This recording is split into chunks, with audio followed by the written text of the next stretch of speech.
Olá, meu nome é Luísa Aquino e você está ouvindo o podcast Ciência Funcional. Hoje a gente vai falar um pouco sobre alimentos funcionais ultraprocessados. É possível conciliar funcionalidade e perfil nutricional adequado? E para começar esse episódio, eu queria que você refletisse sobre a pergunta que vai ser norteadora durante a nossa conversa. Até que ponto vale a pena consumir alimentos ultraprocessados quando eles são funcionais?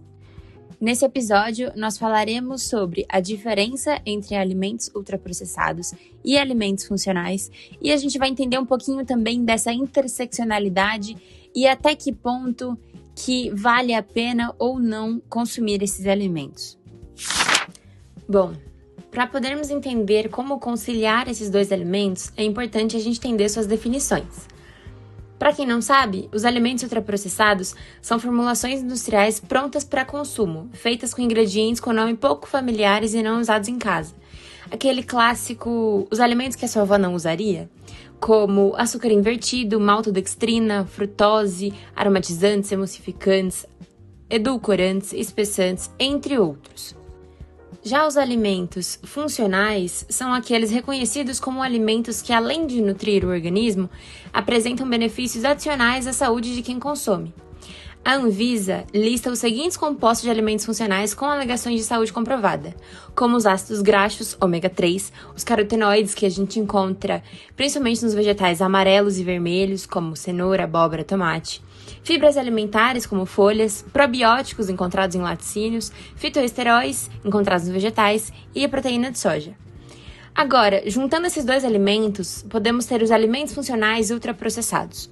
São exemplos dessa categoria aqueles cereais matinais fortificados, os sucos de fruta enriquecidos com vitaminas e minerais, as bebidas lácteas com probióticos, os pães enriquecidos com fibras de ômega 3, entre outros alimentos que conseguem ter essa intersecção.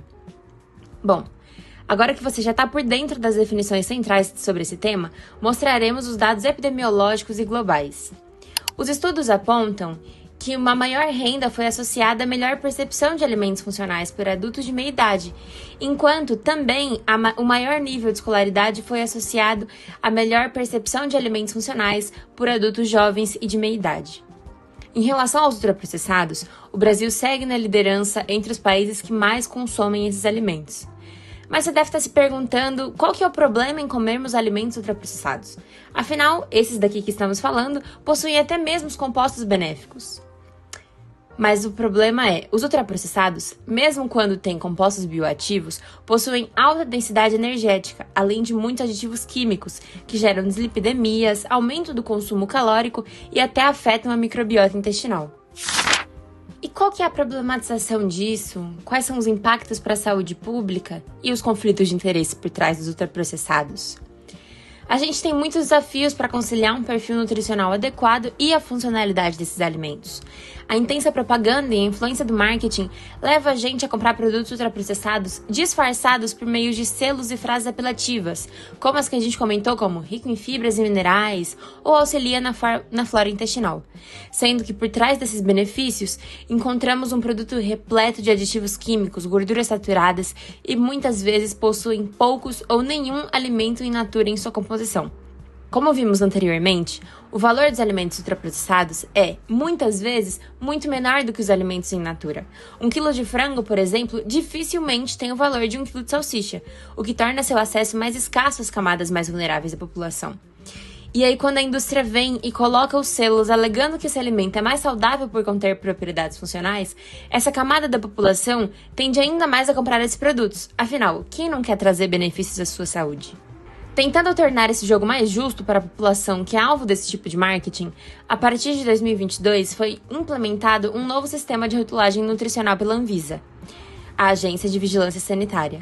Os alimentos que fossem ricos em açúcares adicionados, sódio ou gorduras saturadas deviam ter uma lupa na rotulagem frontal dos alimentos, para tornar o consumidor mais ciente do produto que ele está consumindo. Mas ainda assim, o valor dos ultraprocessados ganha dos produtos in natura.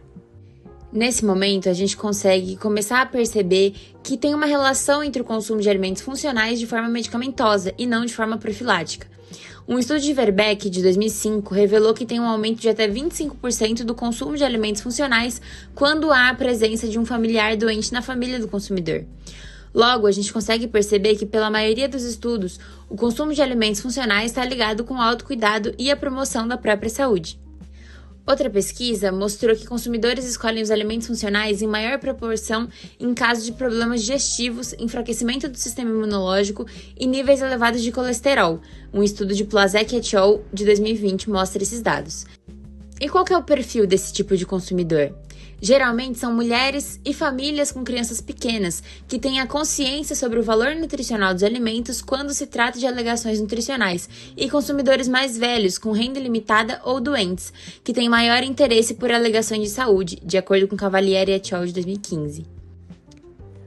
Podemos pensar que as pessoas de baixa renda, então, têm menos oportunidade de controlar seu estado de saúde, e aí elas partem para alternativas de tratamento de saúde que não envolvam medicações.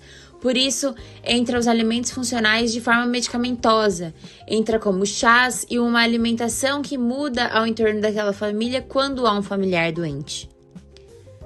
Agora que a gente já entendeu o impacto dos ultraprocessados e como a indústria implementou os alimentos funcionais como estratégia de marketing, como que a gente consegue reduzir esse consumo? Hoje já temos algumas políticas que diminuem os ultraprocessados e fomentam a agricultura orgânica e familiar. A PNAE, a Política de Alimentação Escolar de São Paulo, determina que os municípios e estados devem destinar, no mínimo, 45% dos repasses vindos dessa política para a compra de gêneros alimentícios diretamente da agricultura familiar.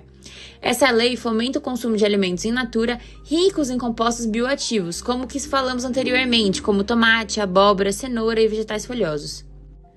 Mas e os alimentos processados? A gente tem que deixar de consumir eles mesmo tendo os compostos que falamos durante o episódio? Não. O que a gente precisa se atentar é em relação ao nível de processamento, para que não consumamos mais os aditivos químicos do que os compostos funcionais em si.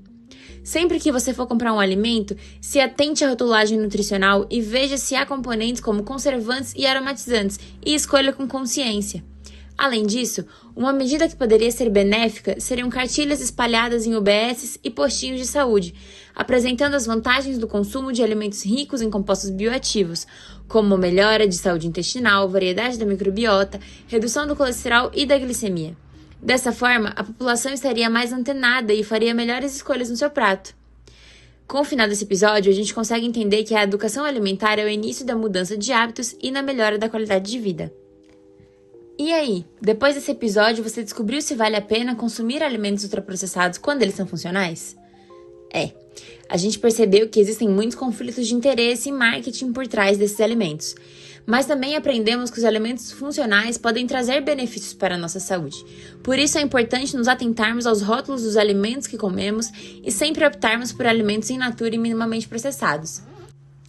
Para quem quiser se aprofundar mais no mundo dos ultraprocessados, eu indico o livro Gente Ultraprocessada, do professor Chris Van Tulleken, que tem participação do professor Carlos Monteiro, que foi responsável pela criação do termo alimentos ultraprocessados e que mergulha de cabeça nos níveis de processamento dos alimentos e como eles afetam a nossa saúde.